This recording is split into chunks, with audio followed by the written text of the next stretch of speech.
It's the day before Thanksgiving, and before we gather around the table and feast on all the food, it's time to think about what we're thankful for from the Orlando Magic this season. Today on Locked On Magic.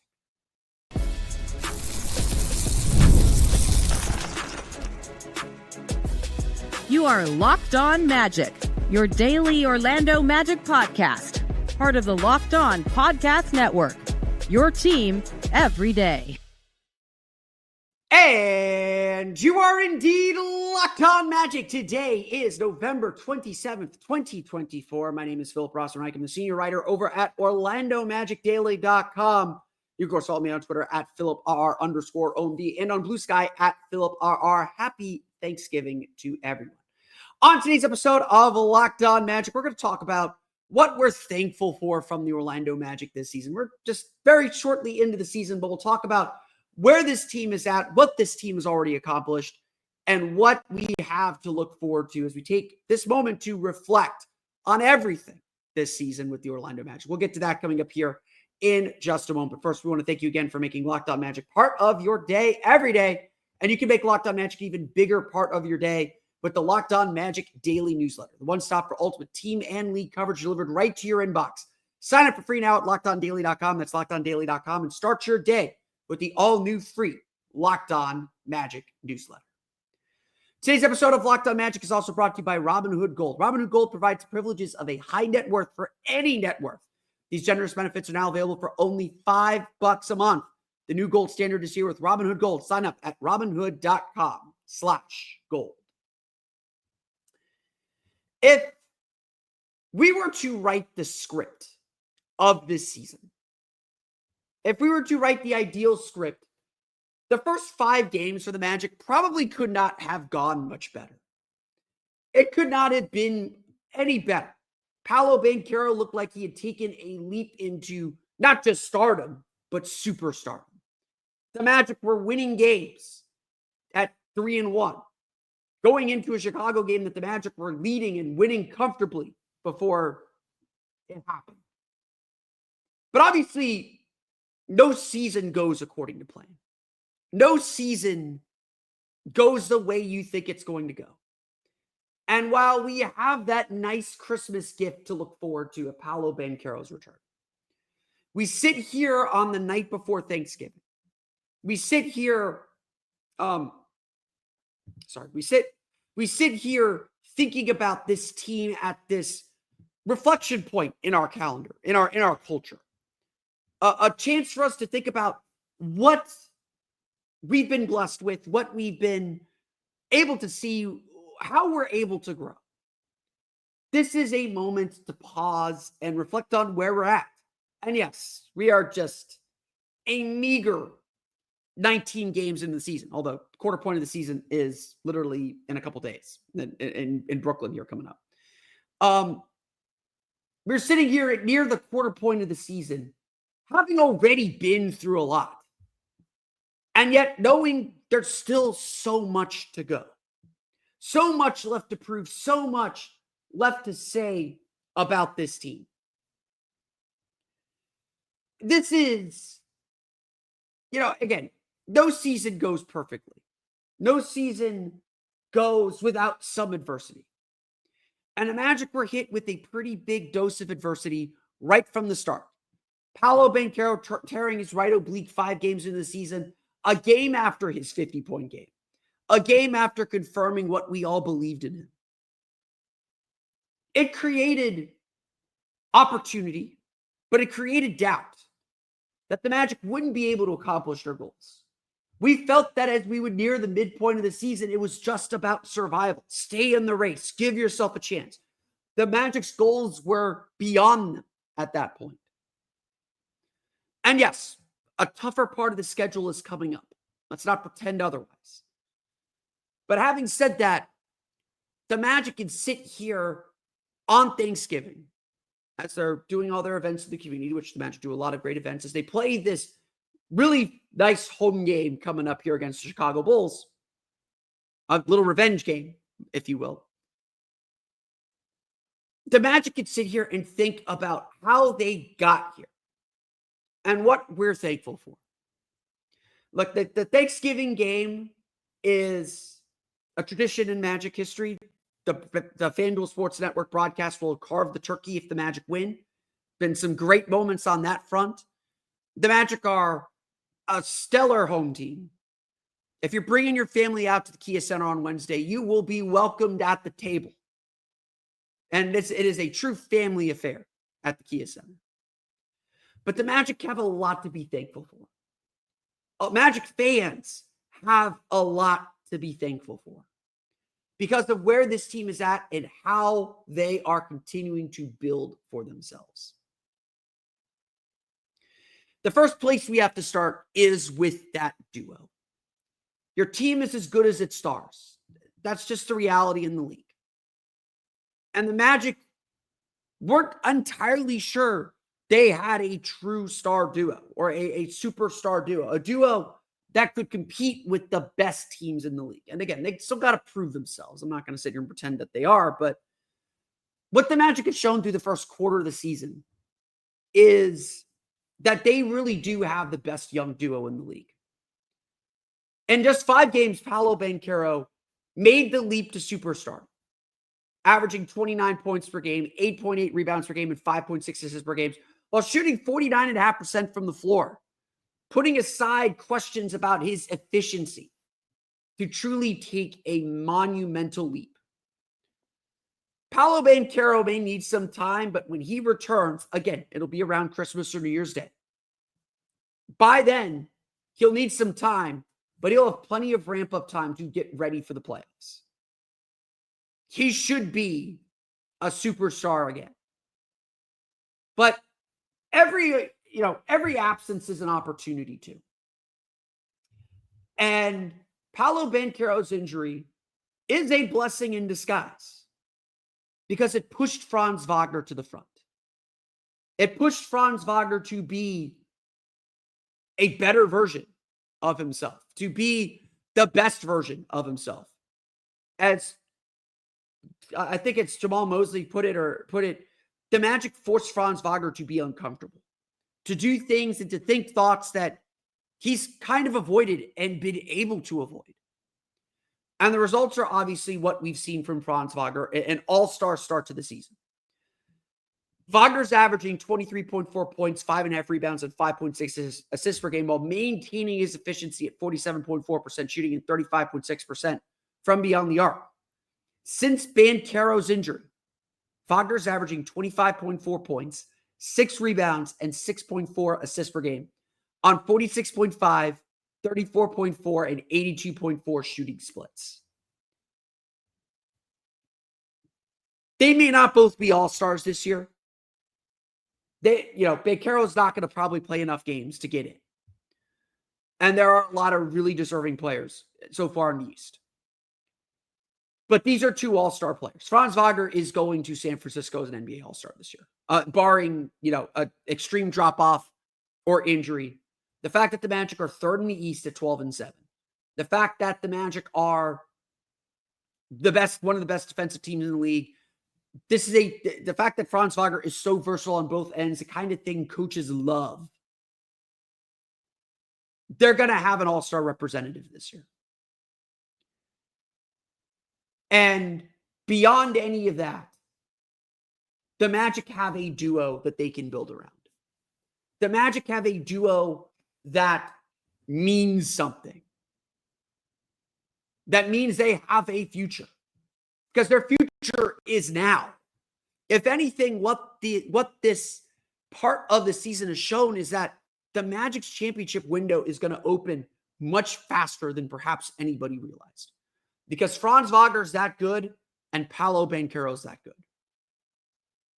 They're the kind of players that, yes, national TV wants to air. We see UTNT. They're the kind of players that players want to play with. On top of this being a culture that players want to be a part of. We'll get to that in a minute. Everything for your team starts with your stars. And if there's one thing that Magic fans should be thankful for, it's that they have 2 stars shining so brightly to start this season. It starts there. It ends there. It continues there. Both Franz Wagner and Paolo Banchero have had fantastic seasons. Again, Paolo in a short, small sample. They've had fantastic seasons that should only see them continue to grow. What else are the Magic thankful for? We'll talk a little bit about the team's culture as well as you, the fans, coming up here in just a moment. But first, today's episode of Locked On Magic is brought to you by Robinhood Gold. With Robinhood Gold, you don't need a silver spoon to eat up the financial favors of the 1%. Robinhood Gold allows others to get the rates and perks usually reserved for the high society. Now the resourceful individual with Robinhood Gold can earn the very liberal rate of 4.25% APY on uninvested cash and be rewarded with a handsome 3% retirement boost on IRA account contributions. Robinhood Gold provides the privileges of a high net worth for any net worth. These generous benefits are now available for only $5 a month. The new gold standard is here with Robinhood Gold. Sign up at Robinhood.com/gold. Terms apply. For product-specific disclosures, visit Robinhood.com/gold. Investing involves risk.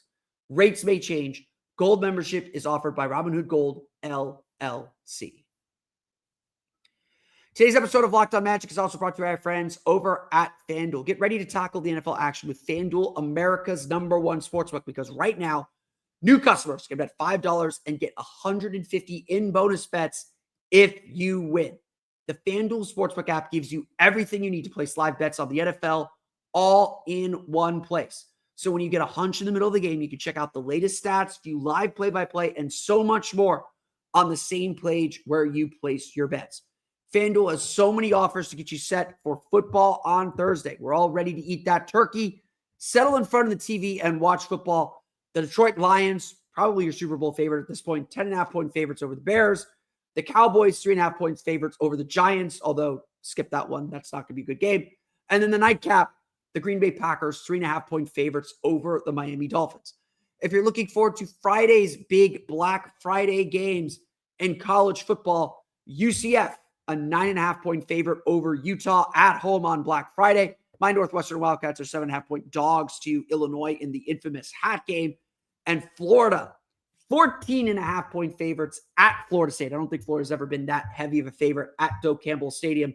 Should be a good one for the Governor's Cup. But we're NBA fans looking ahead to the Orlando Magic's game against the Chicago Bulls on Wednesday.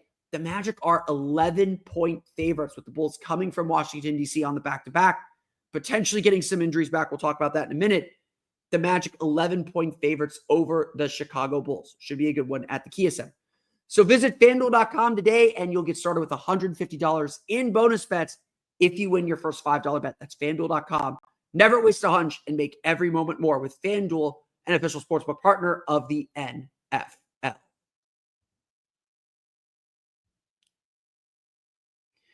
So obviously, the Magic have the two big pieces in place.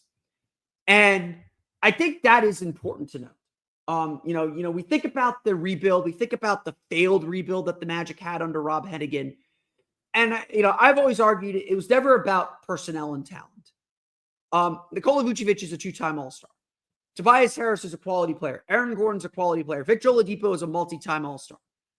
The issue was never necessarily talent. It was how those pieces fit together and how those pieces and how those players and how those people were fostered for growth.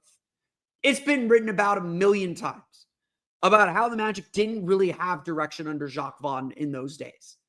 It's been written a million times about how the front office seemed to be just playing the lottery, hoping to get something right. That, look, the Magic got lucky. They got Paolo Banchero with the first overall pick. They won the lottery in a good year to have the lottery because, some years you win the number one pick and it's Paolo Banchero. But the Magic have something different. And if there's another thing to be thankful about this year, it is this culture. It is this identity. It is, frankly, Jamal Mosley. We've seen talented Magic teams fail to find their fit, fail to come together, fail to figure it out. We've seen it over and over and over again. That's not this Magic team. That's not who these players are. That's not who this coach is.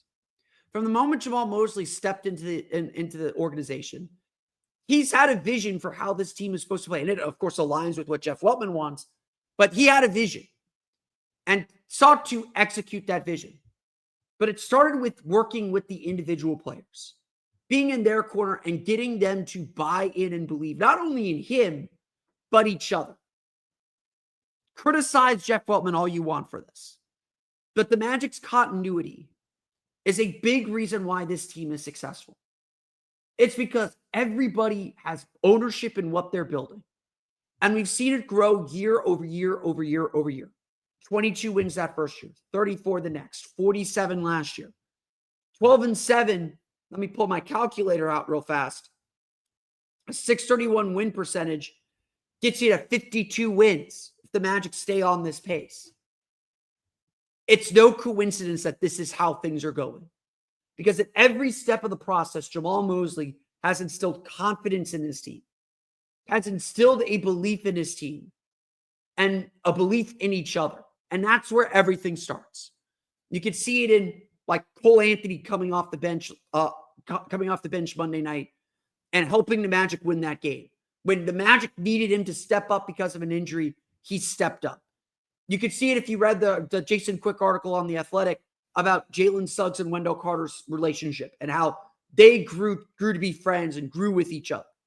You can see it all there about how this team has been meticulously put together and built to be in each other's corner. It's no coincidence this is all working. It's no coincidence that a team that is not necessarily a strong defensive team is a strong defensive team. Third in the league at the moment in defensive rating, giving up 104.6 points per 100 possessions. The second straight year the Magic are ranked in the top 5 in defensive rating. And it doesn't matter how poorly they shoot, their defense gives them a chance to win. And that's a scary thing in this modern NBA where teams are so efficient offensively, most efficient offenses in league history. The Magic go against that grain, and they love to defend. As you know, Kentavious Caldwell-Pope joked on Media Day, feels like it's the first team he's been on where players love to defend more than they love to score. And we've seen that play out over and over and over again throughout this early part of the season, throughout this first quarter of the season, where the Magic are shutting down teams for long, long stretches. 16-point quarter against a very good offensive Charlotte Hornets team on Monday. The vice grip that we saw in the fourth quarter against the Indiana Pacers, against the Miami Heat, against the Chicago Bulls, 16-12 in that game way back when. This is a team that understands its identity, and even if they are not known as defenders, embrace that identity and embrace that culture. You can see how everybody lifts each other up. And that is an easy team to cheer for.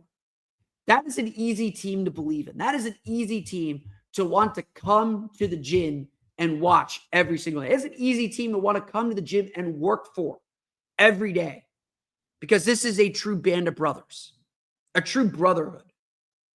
And yeah, it's the NBA. It's a business.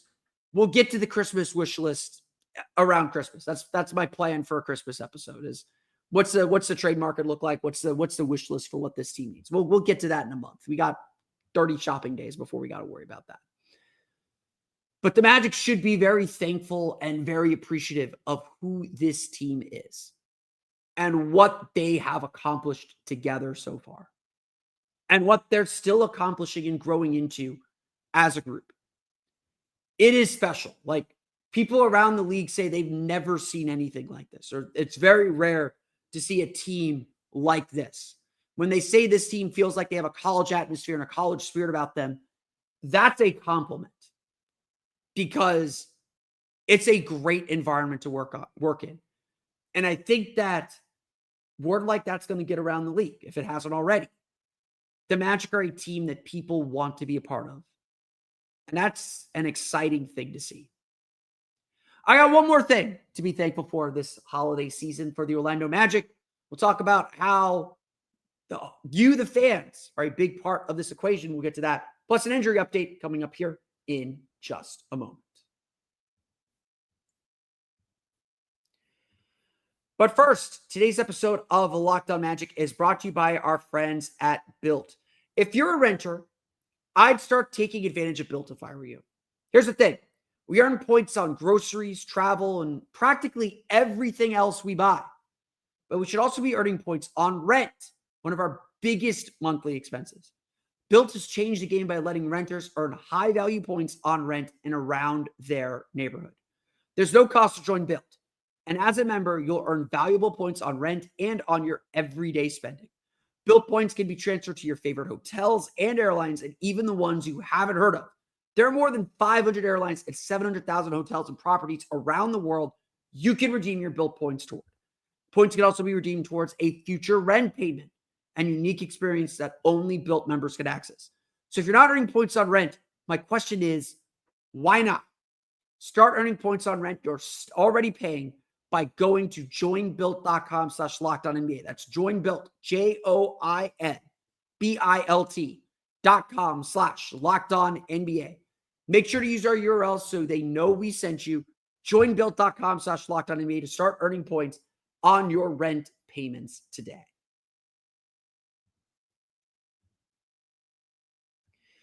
We are gathered around this table today talking about what we're thankful for the Orlando Magic season, and using it as sort of a recap of the first quarter of the season. I will name my first quarter MVP. It's Franz Wagner.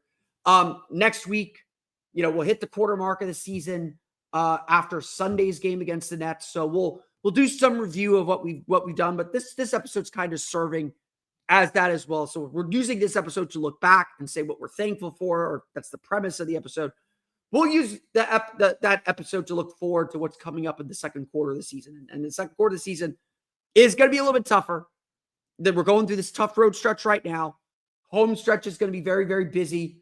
We might have NBA Cup games, so we'll look forward to that as well. But we'll get to that. Today is reflection day. Today is thinking about. But I love Dan Savage of OrlandoMagic.com, good friend of mine. He has to ask the question that he's asked. His job is sometimes to ask questions that are meant to elicit a cheap pop. He's a wrestling fan. He gets it too.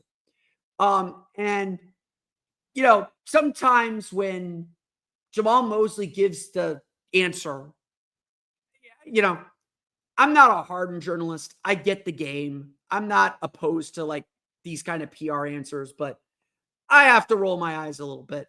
Sorry, Mose. Love you too, but I have to roll my eyes a little bit. Whenever we ask about what the difference is at home, Jamal Mosley inevitably says it is you, the fans, the Kia Center fans, the Magic fans who deliver for this team and give them energy. And again, it feels a little forced. Me and my buddies, when I worked at Spectrum News, at Spectrum Sports 360, we would joke that the first question asked of Oscar Pereja after any game on the Orlando City broadcast was always about the supporters, what he thought about the supporters, just throwing you guys a bone. So here I am throwing you guys a bone because, yes, the Magic fans make a difference. Magic fans at the Kia Center and outside the Kia Center. I saw that video of the Magic fans making noise on Monday in Charlotte. I was in Miami when Paolo Banchero walked off the Kaseya Center court to loud MVP chants as they silenced the Heat that night. These things matter. Fans matter. And the Magic do gain energy from the crowd at the Kia Center. And so far this year, we have had some great crowds at the Kia Center. It does feel like this Magic fan base has been activated by what they saw last year. And again, the Magic fans have always been a sleeping giant. Give them a reason to show up. Give them a reason to cheer. And they will give you all the energy in the world. We saw it with the Pride. We're seeing it with Orlando City. We're seeing it with the Magic. Orlando fans want to cheer for you. Give them a reason, and this is a team that is very, very likable. I have some family in town who are not big NBA fans, but have watched this Magic team, and they're just like, this is just a really fun group. This is an easy group to cheer for. But it's beyond that. The Kia Center truly is a fortress for this kingdom on the rise, if I can steal the Magic's PR wording. This arena is truly a fortress. Orlando is not only undefeated at 8-0 at home. They have a league best 16.6 net rating, a 115.5 offensive rating, and a 98.8 defensive rating. You do not score on the Magic inside the Kia Center. They even shoot 33% from three, which is still not good, but is better. In fact, Orlando has not lost a game at the Kia Center since March 29th against the LA Clippers. This is a good team at home. This is an elite team at home. And yeah, we're waiting for some better competition. They face the Sixers. They face the Pacers. They're probably the two best teams they played at the Kia Center. Maybe they haven't been hit so hard with the travel bug. I think Wednesday will be a good test for that against the Bulls. But the Magic give their fans a show. And the Magic are a team that feeds off of your energy and feeds off the fans' energy. I feed off your energy. Yeah, I read your comments. Yeah, I see you all out there. Come find me. I have stickers for you. I feed off your energy too. And so, of course, I'm going to be that guy and tell you this Thanksgiving season that I am thankful for you guys. Just like the Magic are thankful for your support inside the Kia Center, I am thankful for everyone who listens or watches this show, everyone who interacts with me. I know we got to be a little heavy-handed with telling you where to find us and to keep trying to get you to watch more because that's how I get paid. But I am truly thankful and humbled by you guys making me a part of your day every day. I am truly thankful for all of you for making this podcast successful and being fans of this team, for sticking with this team. I know there's a lot of people here who have watched me through really, really bad seasons and ask me, how do you keep doing this at 5 days a week? And I tell them at certain points, I don't know. This is like manna from heaven. But I'm truly thankful for everyone who frequents this show for any length of time and interacts with me for any reason. It is truly an honor to be your voice trying to break down and figure this team out. And so I am thankful for you guys this holiday season. I know it's Wednesday. It's not quite Thanksgiving yet. I'll be doing a post-game episode Wednesday for Thursday and then taking Thursday off. So there'll be no episode Friday. We'll hit the Friday night game Friday, like early Saturday. When I get back from UCF Utah, I will be at UCF Utah. But I am truly thankful for all of you. To close today's show out, let's get some news in. Maybe I'm burying the lead here. But the Orlando Magic did leave Wendell Carter and Jalen Suggs off their injury report. It does appear both will be available to play. We'll learn more about them and their status at shoot-around on Wednesday morning. But certainly a positive sign to see that Wendell Carter, who's been questionable for the last couple games, is now off that injury report. Now, there's a lot, I did my episode kind of laying the terms of the debate and figuring out what's going to happen when Wendell Carter's healthy. I think it should be pretty clear that I do think Wendell Carter is going to start. I do think that is ultimately the right decision. I think he is a more disciplined defender, although you lose some of the shot blocking and playmaking that Goga Bitadze gives you, which is maybe a trade-off that people are willing to make. I do think Wendell Carter was playing very, very well before his injury. And, outside of his shooting, and that shooting is the swing skill, is the kind of the skill the Magic need that Bitadze just doesn't give them. Having said that, I do agree with everyone who's a big fan of Goga Bitadze that Goga Bitadze has earned the right to start for this team. He has earned minutes in this rotation. He's too good to be left on the bench and not get minutes. And I do agree that a player like Goga Bitadze, it may not be Goga, but a player like Goga Bitadze is probably what the Magic need, and that is not who Wendell Carter is. It's going to lead to some interesting questions as we get deeper and deeper and deeper into the season.